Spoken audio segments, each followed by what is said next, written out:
Hello everyone, welcome to my channel. तो आज हम लेकर के आए हैं एनसीईआरटी बुक क्लास 12 का हिस्ट्री को, जिसमें आज हम लोग का चैप्टर है 2 राजा किसान और नगर चैप्टर से टॉपिक आज हम लेकर के आए हैं राय धर्म और नवीन सिद्धांत। दक्षिण के राजा और सरदार पर वर्णन करेंगे और राजतत्व की नई अवधारणाएं क्या है। इस टॉपिक से हम लोग देखें कि राजतत्व के नए अवधारणाएं क्या है। तो उपमहाद्वीप के दक्कन और उससे दक्षिण के क्षेत्र में स्थित तमिलकम किसको बोलते हैं? तमिलनाडु और आंध्र प्रदेश और केरल के कुछ हिस्से को तमिलकम बोला जाता है। तमिल क्षेत्र को तमिलकम कहा जाता है। इसमें आधुनिक तमिलनाडु और आंध्र प्रदेश सम्मिलित है और केरल का कुछ भाग इसको सम्मिलित है, उसी को तमिलकम कहा जाता है। तो उपमहाद्वीप के दक्कन और उससे दक्षिण के क्षेत्र में स्थित तमिलकम अर्थात तमिलनाडु और आंध्र प्रदेश और केरल का कुछ हिस्सा में चोल, चेर और पांडे जैसी सरदारियों का उदय हुआ। तो ये कृष्णा नदी के दक्षिण में भारतीय प्रायद्वीप के दक्षिणी छोर में स्थित तमिलकम, जो आंध्र प्रदेश और ये तमिलनाडु केरल का कुछ हिस्सा है, तो उसी में चोल, चेर और पांडे जैसे राज्यों का उदय हुआ। कुछ विद्वान इन्हें सरदारियों का नाम दिया। और सरदार एक शक्तिशाली व्यक्ति होता था, उसका पद वंशानुगत हो सकता था और नहीं भी। तो उसके समर्थक उसके खानदान को लोग होते थे और सरदार के अनेक कार्य थे, तो ये सरदार वही थे। तो यही सरदारियों का उदय हुआ। और इनमें से जो सरदार का काम था, जैसे कि अनुष्ठानों का संचालन करना, युद्ध के समय नेतृत्व करना और मध्यस्थ के रूप में वाद विवादों को सुलझाना, इस सरदारियों या सरदार का काम था। और सरदार को अपने अधीन लोगों से भेंट मिलती थी, जिसका वितरण वह अपने समर्थकों में कर देता था। सामान्यतः इसको देखा जाए तो सरदारी में कोई अस्थायी सेना अथवा अधिकारी नहीं होते थे। यहाँ हमें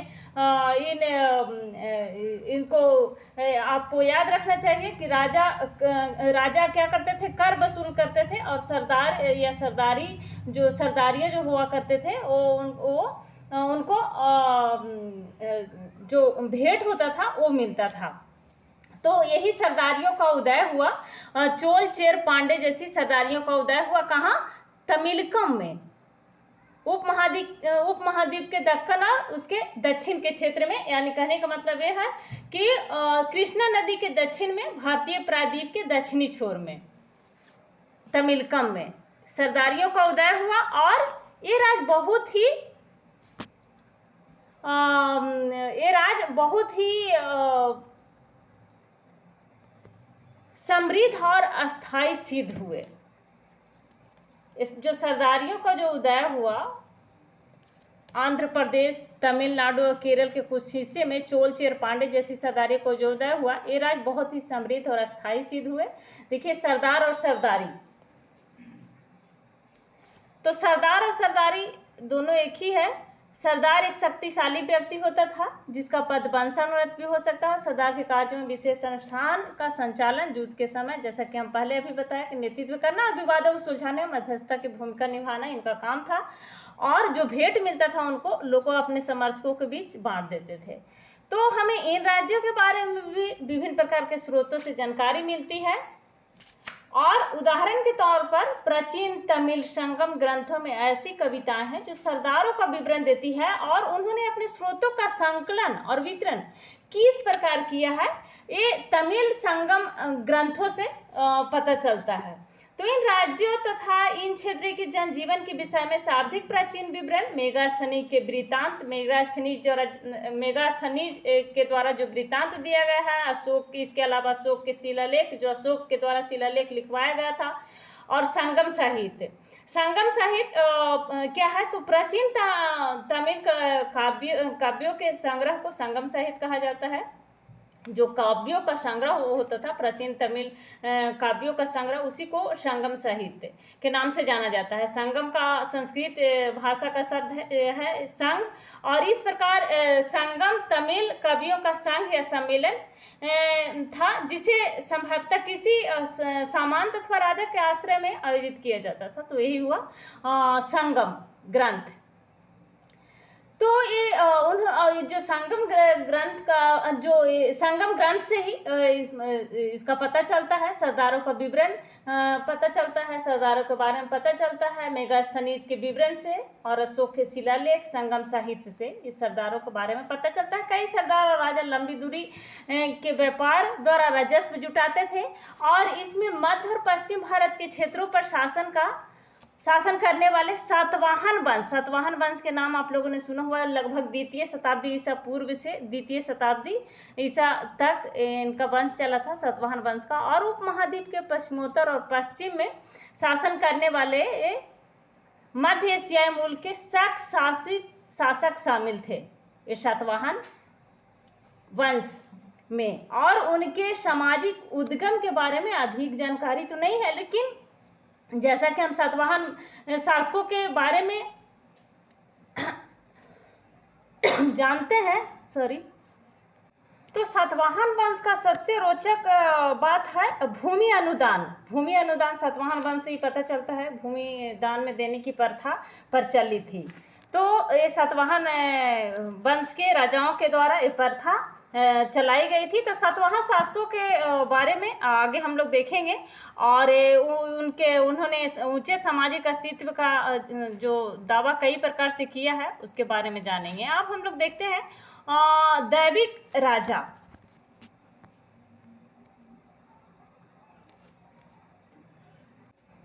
तो दैविक राजा या दिव्य राजा या फिर राजत्व का दैवी सिद्धांत इसको हम बोल सकते हैं। तो राजाओं के लिए उच्च स्थिति प्राप्त करने का एक साधन विभिन्न देवी देवताओं के साथ जुड़ना था और मध्य एशिया से लेकर पश्चिमोत्तर भारत तक शासन करने वाले कुषाण शासकों ने लगभग प्रथम शताब्दी ईसा पूर्व से प्रथम शताब्दी ईस्वी तक इस उपाय का सबसे अच्छा उदाहरण प्रस्तुत किया। ये दैविक जो राजा हुआ करते थे, विचाराधीन काल में एक महत्वपूर्ण विकास राजत्व को दैवी अवधारणा के रूप में घटित हुआ। दैवी का मतलब ही है कि देवी देवताओं के साथ जुड़े रहना। तो ये उस समय का जो राजा थे, राजाओं ने राज्य में उच्च स्थिति को प्राप्त करने तथा इसे बनाए रखने का उपाय सोचा कि अपने आप को देवी देवताओं से जोड़ लेना। तो अपने आप को देवी देवताओं से जोड़ लेने के रूप में ढूंढ निकाला उस समय के जो राजा थे। और राजपद को दिव्य घोषित करने के लिए उन्होंने सोमवय को देवी देवताओं की संतान बताया। तो और इस प्रकार से उन्होंने अपने आप को उच्च पद की स्थिति उच्च राज्य में उच्च स्थिति प्राप्त करने के लिए इसका उपाय उन्होंने ढूंढा था। और राजपद को दिव्य घोषित करने के लिए उन्होंने सोमवय को देवी देवताओं को संतान बताया और वास्तव में राजत्व की दैवी अवधारणा के द्वारा वे सोमवय को अन्य लोगों से उच्च और विशेष साबित करना चाहते थे। लगभग प्रथम शताब्दी से पूर्व तक कुषाण शासकों ने, जिसका साम्राज्य मध्य एशिया से लेकर पश्चिमोत्तर भारत तक विस्तृत था, इस उपाय का सर्वोत्तम रूप से प्रयोग किया। तो अभिलेख एवं साहित्य परंपरा कुषाण साहित्य को जानने के महत्वपूर्ण स्रोत है और कुषाण शासकों की मूर्तियों और उनके द्वारा प्रचलित सिक्कों से उन्हें राजत्व सिद्धांत की वास्तविक झलक मिलती है। तो जिस प्रकार राजधर्म को कुषाण शासकों ने प्रस्तुत करने की इच्छा की, उसका सर्वोत्तम प्रमाण उनके सिक्कों और मूर्तियों से प्राप्त होता है। उनके द्वारा जो सिक्के चलाए गए थे और जो मूर्ति का निर्माण किया गया था, इसी से उनका सर्वोत्तम सबसे ज़्यादा प्रमाण मिलता है। उत्तर प्रदेश में मथुरा के पास माट के एक देव स्थान पर कुषाण शासकों की विशालकाय मूर्तियां लगाई गई थी। अफगानिस्तान के एक देव स्थान पर भी इसी प्रकार की मूर्तियां मिली है। तो कुछ इतिहासकारों का मानना है कि इन मूर्तियों के जरिए कुषाण सोमवय को देवतुल्य प्रस्तुत करना चाहते थे। कई कुषाण शासकों ने अपने नाम के आगे देवपुत्र की उपाधि भी लगाई थी। संभवतः वे उन चीनी शासकों से प्रेरित हो गए होंगे जो सोमवय को स्वर्ग पुत्र कहते थे। चीनी शासकों ने स्वर्ग को अपने आप को स्वर्ग के पुत्र कहते थे। तो शायद इसी से इन लोगों ने भी, कुषाण शासकों ने भी प्रभावित हुआ होगा और इसीलिए अपने आप को देवपुत्र, देवी देवताओं को पुत्र, देवी देवताओं को संतान मानते थे और इस तरह की उपाधि अपने आप पे लगाना शुरू किया और लगाया उन्होंने। तो इसी को देवतुल्य प्रस्तुत करना था उन शासकों के द्वारा। अनेक कुषाण शासकों ने देवपुत्री की उपाधि धारण की थी और ऐसा करने की प्रेरणा उन्हें संभवतः चीन से मिली थी। तो ये चीनी शासकों ने, जैसा कि आपको पता है कि स्वर्गपुत्र अपने आप को कहते थे। तो चौथी शताब्दी में गुप्त साम्राज्य सहित कई बड़े बड़े साम्राज्यों का उदय हुआ और इनमें से एक साम्राज्य की शक्ति का आधार सामंत थे। सामंतों का अपने क्षेत्र की भूमि पर अधिकार था और इस प्रकार वे अपना निर्वाह स्थानीय संसाधनों द्वारा करते थे।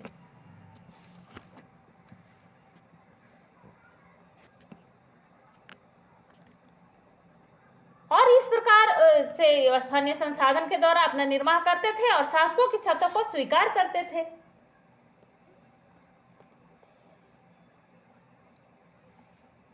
वे शासकों की सत्ता को स्वीकार करते थे और उनका आदर सम्मान करते थे, उन्हें भेंट और उपहार देते थे तथा आवश्यकता अनुसार सैनिक सहायता भी किया करते थे। जब जब आवश्यकता पड़ती थी तो उनको सैनिक सहायता भी करते थे, उनको उपहार देते थे, उनके भेंट देते थे और जरूरत पड़ने पर सैनिक सहायता करते थे। तो गुप्त शासकों का इतिहास साहित्यिक सिक्कों और अभिलेखों की सहायता से लिखा गया है और साथ ही कवियों द्वारा अपने राजा या स्वामी की प्रशंसा में लिखी प्रशस्तियां भी उपयोगी रही है। राजा के द्वारा जो प्रशस्तियां लिखी जाती थी, राजा की प्रशंसा ही उसमें लिखी जाती थी। तो राजा की प्रशंसा में जो प्रशस्तियां जो राजा खुद लिखवाता था, राजा द्वारा इसको लिखवाया जाता था, तो उसको प्रशस्तियां कहा जाता है, प्रशस्ति कहा जाता है। तो प्रशंसा, सिर्फ राजा का प्रशंसा उसमें लिखा रहता था और प्रशंसा में लिखी प्रशस्तियां भी उपयोगी है। इसके कवियों द्वारा अपने राजा का जो स्वामी की प्रशंसा में लिखी थी प्रशस्तियां थी, तो ये भी उपयोगी रहा। और सिक्के के अलावा और इतिहासकार इन रचनाओं के आधार पर ऐतिहासिक तथ्य निकालने का प्रयास भी करते थे। तो सामंत अपनी शक्ति में वृद्धि करके राजा बन जाते थे और दुर्बल शासक बड़े और शक्तिशाली शासकों की अधीनता स्वीकार करने के लिए विवश हो जाते थे। तो आज भी इतिहास काल से ही रहा है और आज भी यही है, जो दुर्बल शक्ति पर हमेशा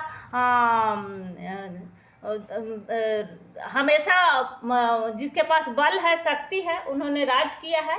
तो उसी प्रकार से होता था कि दुर्बल शक्ति जो प्रभावी सामंत होते थे, अपनी शक्ति जिनके पास ज़्यादा होता था, शक्ति का वृद्धि करके राजा बन जाते थे और जो दुर्बल राजा थे उनको फिर अधीनता स्वीकार करना पड़ता था।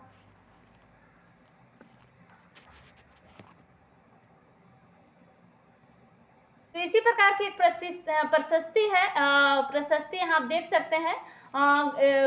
ये प्रशस्ति जो राजा की प्रशंसा लिखा जाता था, राजा के द्वारा लिखाया जाता था, ये प्रयाग प्रशस्ति का कुछ अंश है इसमें दिया हुआ। धरती पर उनका कोई प्रतिद्वंदी नहीं था और अनेक गुणों और शुभ कार्यों से संपन्न उन्होंने अपने पैर के तलवे से अन्य राजाओं को जस को मिटा दिया और वे परमात्मा पुरुष हैं। साधु की समृद्धि और असाधु यानी बुरे चीज को विनाश के कारण है, वे अजय हैं और उनके कोमल हृदय भक्ति और विनय से ही वश में किया जा सकता है। वे करुणा से भरे हुए हैं और अनेक सहस्त्र गायों के दाता हैं और उनके मस्तिष्क की दीक्षा दीन दुखियों, विहरणियों और पीड़ितों के उद्धार के लिए की गई है। वे मानवता के लिए दिव्यमान उदारता की प्रमूर्ति है और वे देवताओं के कुबेर, धन देव, वरुण जिसको समुद्र का देवता कहते हैं, इंद्र वर्षा का देवता और यम मृत्यु का देव के तुल्य है, के समान है। तुल्य के मतलब समान, उनके समान है। ये प्रयाग प्रशस्ति का कुछ अंश यहाँ पर दिया गया है, जो राजाओं के द्वारा यहाँ पर प्रशस्ति लिखवाई जाती थी। तो उसमें सिर्फ राजा का ही प्रशंसा, राजा के द्वारा जो काम किए जाते थे उस पे अंकित किया जाता था, उस पर लिखवाया जाता था। अब हम लोग देखेंगे बदलता हुआ देहात। जनता में राजा की छवि कैसी थी? जनता के बीच राजा की छवि कैसी थी? बदलता हुआ देहात। तो हम लोग देखेंगे कि राजा की छवि क्या थी, राजाओं के बारे में प्रजा क्या सोचती थी। स्वाभाविक है कि अभिलेखों से सभी जवाब नहीं मिलते, वस्तुतः साधारण जनता द्वारा राजाओं के बारे में अपने विचारों और अनुभव के विवरण कम ही छोड़े गए हैं। फिर भी इतिहासकारों ने इसका निराकरण करने का प्रयास किया है। जैसे कि जातक और पंचतंत्र जैसे ग्रंथ का सहारा लिया इतिहासकारों ने, इसे पता लगाने की कोशिश किया। और इसके अलावा अनेक कथाओं का स्रोत भी लिया, जिसे किस्से कहानियों के द्वारा लिपिबद्ध किया गया है। और जातक कथाएं पहली सहस्त्राब्दी ईस्वी में मध्य में पाली भाषा में लिखी गई।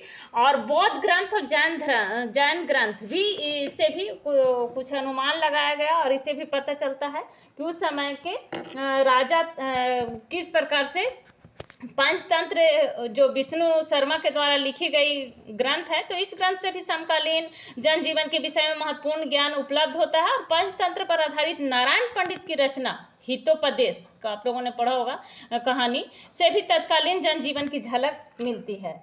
तो एक कहानी के अनुसार पता चलता है कि स्त्री पुरुष किसान पशुपालक बाल वृद्ध युवा और यहाँ तक कि पशु भी तंग आ चुके थे, क्योंकि राजा न तो जन कल्याण से संबंधित कार्य करता था और न ही अपनी प्रजा के दुख दर्दों को जानने का प्रयास करता था। तो उस काल में यह परंपरा थी कि राजा वेश बदलकर प्रजा के दुख दर्दों का पता लगाने के लिए उनके बीच जाते थे। जैसा कि आप लोगों ने रामायण में भी देखा होगा कि राजा रामचंद्र अपने वेश बदल के अपने राज्य में जनता को हालचाल लेने के लिए, जनता को समझने के लिए भी जाते थे। तो उसी प्रकार की इस तरह की परंपरा थी उस समय भी। और दुख दर्दों को पता लगाने के लिए राजा अपना वेश बदल करके प्रजा के बीच जाते थे। और यह दुष्ट एवं प्रजा हित की चिंता न करने वाला राजा वेश बदलकर सामान्य जनों के बीच पहुंचा, तो उसे पता चला कि उसकी प्रजा उसे तंग आ चुकी थी।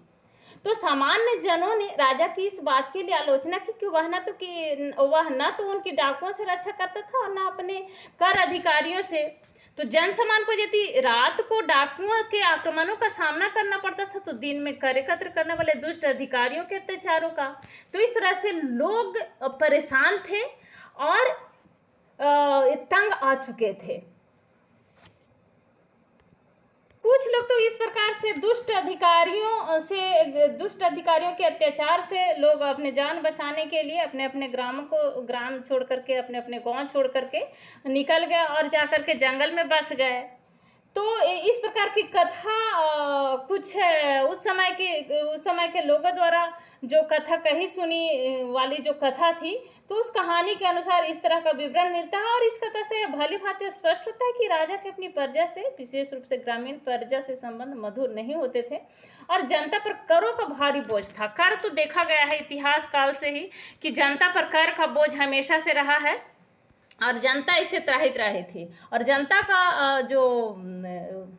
का ख्याल रखना चाहिए राजा को, जनता का ख्याल नहीं रखा जाता था राजा के द्वारा। तो इस प्रकार की जो प्रथा थी, जो राजा के द्वारा कुरीतियाँ थी, वो उस काल में देखने को मिलता है। तो जो 6ठी शताब्दी ईसा पूर्व से ही गंगा और कावेरी की घाटियों में उर्वरक कछारी क्षेत्र में फैल गया। उपज जो बढ़ाने का तरीका था, गंगा के किनारे का जो क्षेत्र था वहाँ तो उपज बहुत ज़्यादा, क्योंकि वहाँ की मिट्टी बहुत अच्छी थी और वर्षा भी, पानी भी मिल जाता था। लोहे के फाल वाले हालों के माध्यम से 6ठी शताब्दी में जब लोहे का आविष्कार हुआ, लोहे का पता चला, लोहे का खोज हुआ, तो लोहे का फाल का आविष्कार हुआ, तो उससे भूमि का जुताई होने लगा अच्छी तरह से और इसके कारण उपज की बढ़ोतरी हुई। उपज भी अच्छी तरह से होने लगी फसलों का और उपज बढ़ने लगा। लेकिन ऐसे हालातों का उपयोग महाद्वीप के कुछ हिस्सों में ही हुआ और बाकी हिस्सों में इस तरह का नहीं था, सीमित ही रहा। पंजाब और राजस्थान जैसी अर्ध शुष्क जमीन वाले क्षेत्रों में लोहे के फाल वाले हल का प्रयोग 20वीं सदी से शुरू हुआ। जो किसान उप महाद्वीप के पूर्वोत्तर और मध्य पर्वतीय क्षेत्रों में रहते थे, उन्होंने खेती के लिए कुदाल का उपयोग किया, जो ऐसे इलाकों के लिए कहीं अधिक उपयोगी था। तो उपज बढ़ाने के एक और तरीका था कुओं, तालाबों और कहीं कहीं नहरों के माध्यम से सिंचाई करना था। व्यक्तिगत लोगों और कृषक समुदाय ने मिलकर सिंचाई के साधन निर्मित किए और व्यक्तिगत तौर पर तालाबों, कुओं और नहरों जैसे सिंचाई साधन निर्मित करने वाले लोग प्राय राजा या प्रभावशाली लोग थे जिन्होंने अपने इस कामों का उल्लेख अभिलेख में करवाया। तो राजा के द्वारा तो वही होता था कि अपने काम जो उनके द्वारा जो उपलब्धि होती थी, जो उनके द्वारा काम करवाया जाता था, अभिलेख में इसको उल्लेख करवाया जाता था। तो इसी से यही एक स्रोत है, इतिहासकारों ने इसी स्रोत से अनुमान लगाया उस समय का रहन सहन, उस समय की धार्मिक व्यवस्था, उस समय की सामाजिक व्यवस्था कैसी थी, राजनीतिक व्यवस्था कैसी थी, और इसी सब स्रोतों से अनुमान लगाया इतिहासकारों ने और इस तरह से देखा कि उस समय की जो व्यवस्थाएं थी किस प्रकार की थी। तो नेक्स्ट वीडियो में हम लोग देखेंगे ग्रामीण समाज में विभिन्नताएं किस प्रकार की थी उस समय की। समाज में, ग्रामीण समाज में जो विविधता थी उस समय की कैसी थी, तो नेक्स्ट वीडियो में देखेंगे। तो अगर अभी तक आपने इस चैनल को सब्सक्राइब नहीं किया है तो प्लीज़ इस चैनल को सब्सक्राइब करें, साथ में लाइक एंड शेयर भी ज़रूर करें। Thank you.